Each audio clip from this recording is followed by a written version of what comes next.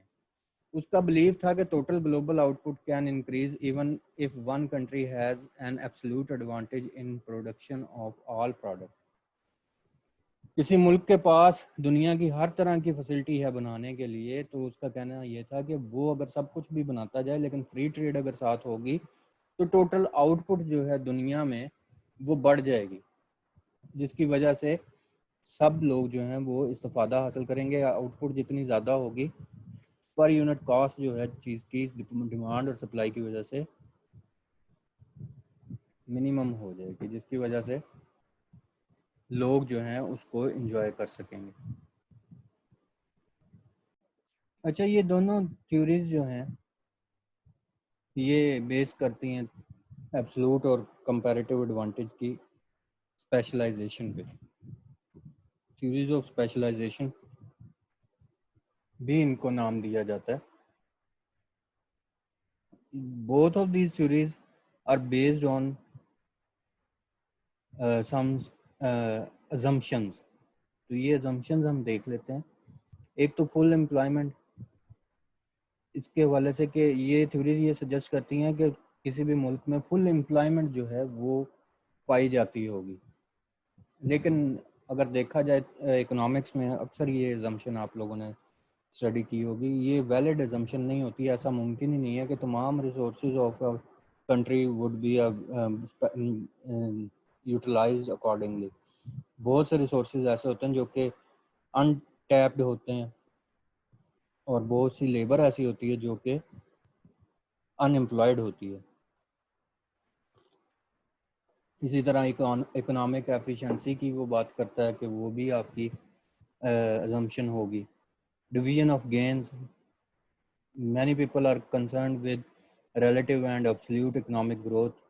تو یہ بھی بیسیکلی گینز جو مفاد ہیں وہ برابر طریقے کے ساتھ ایبسلوٹ گینز جو ہیں وہ ڈیوائڈ ہو رہے ہوں گے, ایسا ممکن نہیں ہے. اسٹیٹک اینڈ ڈائنامک ہے, ٹرانسپورٹ کاسٹ ہے, سروس موبلٹی ہے, یہ ساری ان کی assumptions ہیں. نیکسٹ آتی ہیں ٹریڈ پیٹرن تھیوریز. اب یہ ٹریڈ پیٹرن تھیوریز جو ہیں یہ دراصل ہمیں آنسر کریں گی وہی جو کوشچن ہم نے شروع میں کیے تھے کہ کسی مینیجر کو یا گورنمنٹ کو ہیلپ کریں گے. تو اس میں سب سے پہلے جو ہے وہ question how much a country should trade. یہ تھیوری جو ہے تھیوری آف کنٹری سائز ہمیں اس چیز کا آنسر دے گی کہ کسی بھی ملک کو کتنا ٹریڈ کرنا چاہیے. Countries with large land areas are apt to have varied climate and natural resources. جس طرح پاکستان کی میں نے اگزامپل دی, یہ اتنا لارج ایریا تو نہیں ہے جس طرح انڈیا یا چائنا یا رشیا کا ذکر کیا جائے, لیکن پھر بھی لارج ایریا میں آ جاتی ہے. انڈیا کی بات کر لیں یا چائنا کی بات کر لیں تو وہاں پر ہم سے بھی زیادہ جو ہے ویریڈ کلائمیٹس پائے جاتے ہیں.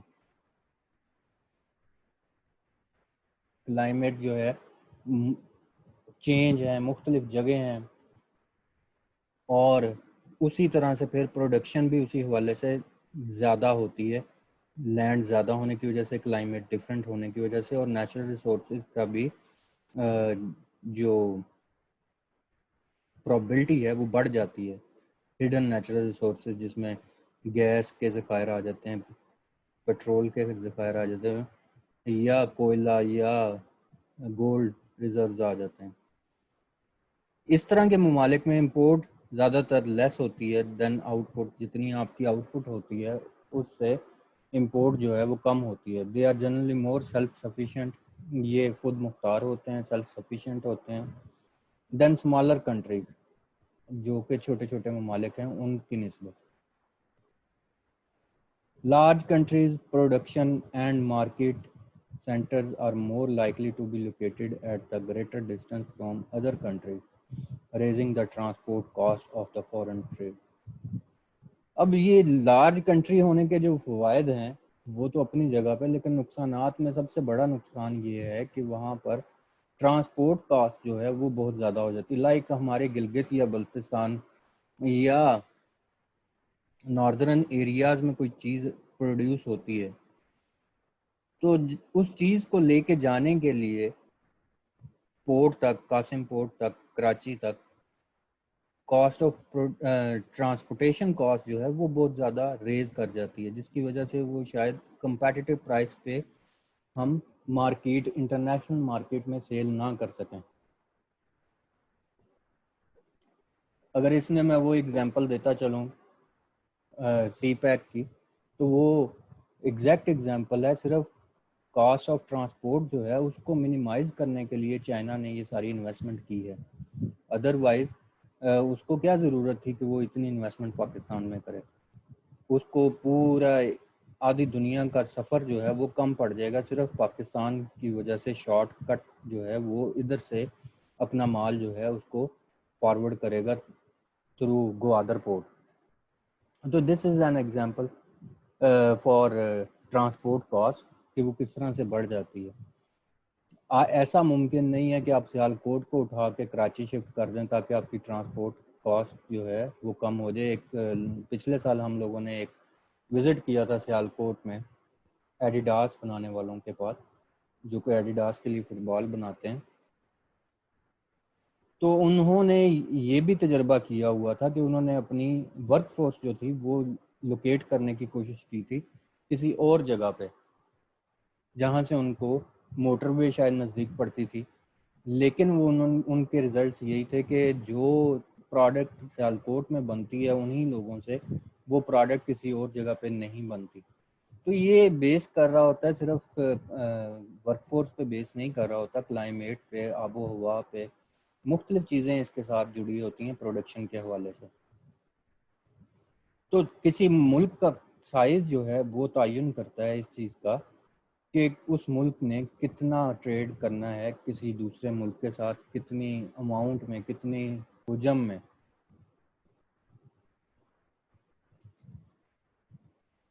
اس کے بعد ہے factor proportion theory. Factor proportion theory will answer us what type of product a country should trade.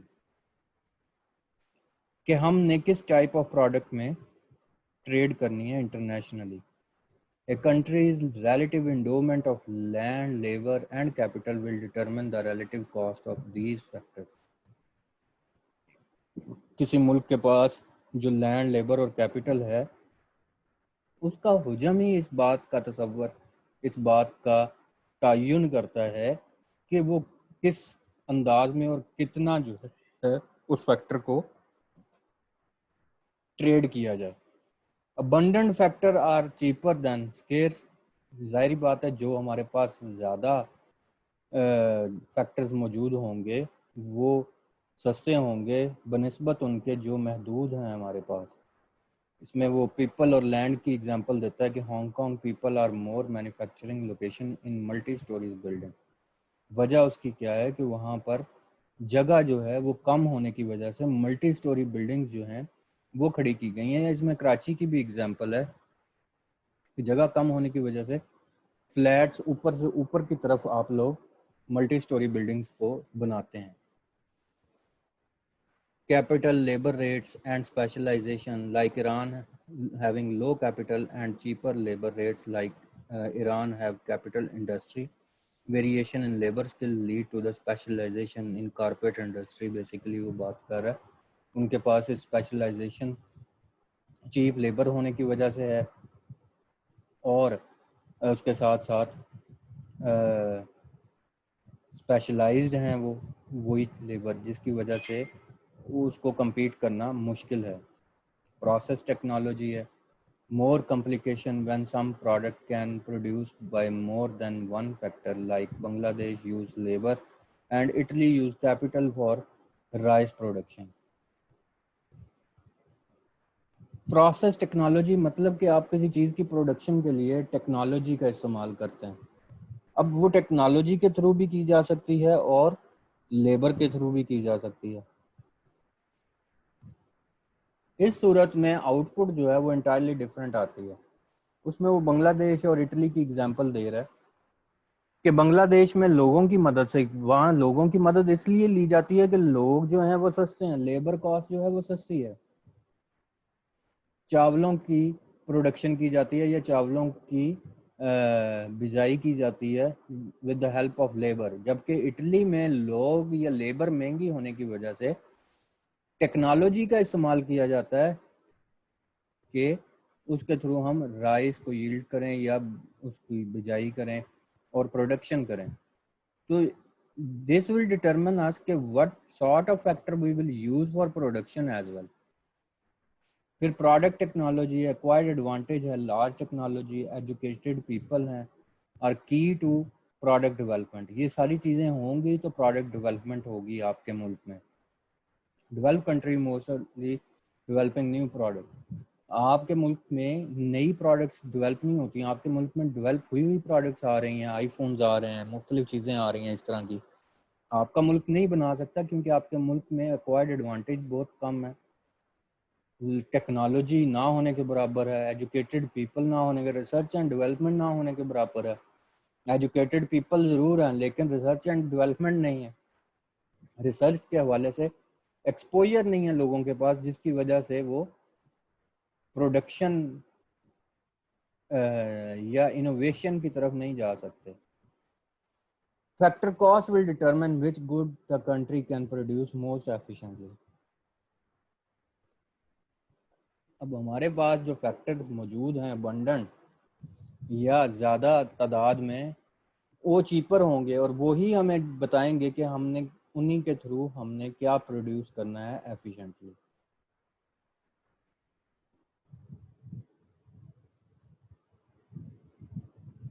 یہ گراف ہے مینوفیکچرنگ کے حوالے سے، world wide trade of major manufactured goods. پھر تھرڈ کوشچن آ جاتا ہے کہ with home country should trade, ہم نے کس ملک کے ساتھ ٹریڈ کرنا ہے. اس ٹریڈ تھیوری کو کنٹری سملیرٹی تھیوری کا نام دیا جاتا ہے. Most trade today occurs among high income countries because they share similar market segments. زیادہ تر ٹریڈ کیا ہے ہائی انکم کنٹریز کے درمیان ہوتی ہے. وجہ کیا ہے کہ وہ سیملر مارکیٹ جو ہے وہ شیئر کر رہے ہوتے ہیں، ایک جیسی مارکیٹ شیئر کر رہے ہوتے ہیں. Production and consume so much more than emerging economy. وہاں پر پروڈکشن بھی زیادہ ہو رہی ہوتی ہے اور کنزمپشن بھی زیادہ ہو رہی ہوتی ہے ایز کمپیئر ٹو جو ابھرتی ہوئی اکانومیز ہیں جو کہ ابھی تھوڑی نیچے ہیں اکانومیز، ان سے بنسبت یہاں پر زیادہ ہوتی ہے. Much of the pattern of two-way trading partners may be explained by cultural similarity. پھر cultural similarity کی وجہ سے بھی trade pattern country similarity theory occur کرتی ہے. لائک کلچرل سملیرٹی ہماری زیادہ انڈیا کے ساتھ ہے، تو وہاں کی پروڈکٹس جو ہیں یہاں ایزیلی اور یہاں کی وہاں پر ایزیلی استعمال ہو سکتی ہیں. یا پھر پولیٹیکل اینڈ اکنامک ایگریمنٹس ہیں and by distance between them, یا پھر ان کے درمیان رستہ ہے. رستہ جتنا کم ہوگا اتنی زیادہ سملیرٹیز اور اتنی زیادہ آسانیاں بڑھتی جائیں گی کسی بھی ملک کے ساتھ ٹریڈ کرنے کے حوالے سے.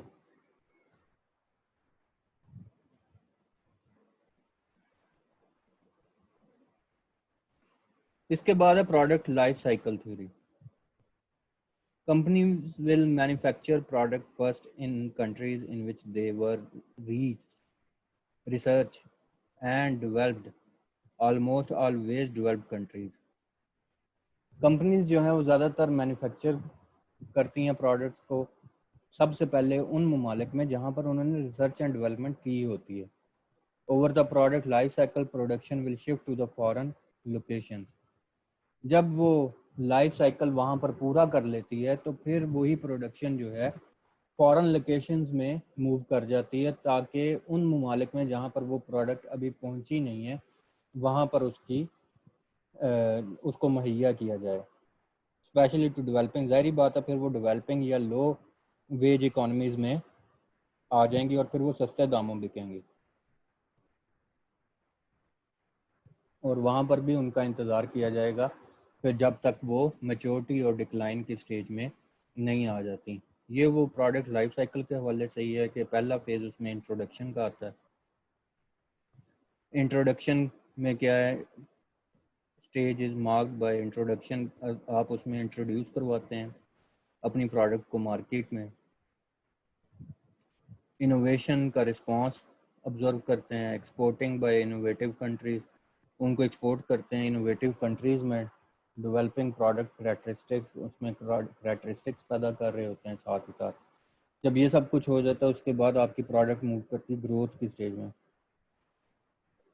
گروتھ میں وہ ایکسپورٹ بھی زیادہ ہو رہی ہوتی ہے، مور کمپٹیشن کا سامنا کر رہی ہوتی ہے، کیپٹل کو انکریز کر رہی ہوتی ہے. میچورٹی آتی ہے، پھر میچورٹی میں وہ ڈکلائن کی طرف موو کرنا شروع کر دیتی ہے. وہ اپنی تقریباً لائف گزار چکی ہوتی ہے اور لوگ اس کو اب پسند نہیں کر رہے ہوتے، سیچوریشن پوائنٹ پہ پہنچ جاتے ہیں. اور اس کے بعد وہ ڈکلائن ہو کے مارکیٹ سے آبسلیٹ ہو جاتی ہے یا نکل جاتی ہے.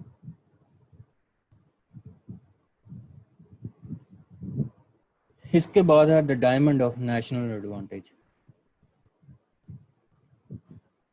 Diamond of national advantage is having four conditions. Conditions are important for competitive superiority. اس میں کنڈیشن ڈیمانڈ کنڈیشن ہے، فیکٹر کنڈیشن ہے، ریلیٹڈ اینڈ سپورٹنگ انڈسٹری ہے، پھر آپ کی فرم اسٹریٹجی اسٹرکچر اینڈ ریولری ہے.